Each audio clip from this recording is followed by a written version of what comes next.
Earlier, we spoke to Dr. Olalekan Toriola-Coker, structural engineer, on this issue, and this is what he had to say. The surface of the bridge has been damaged. It is not motorable.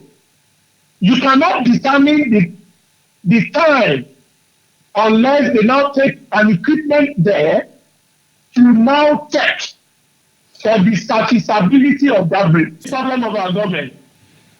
Because immediately that incident occurred, the next 2-3 days, they should have taken equipment there to determine how badly damaged the bridge is.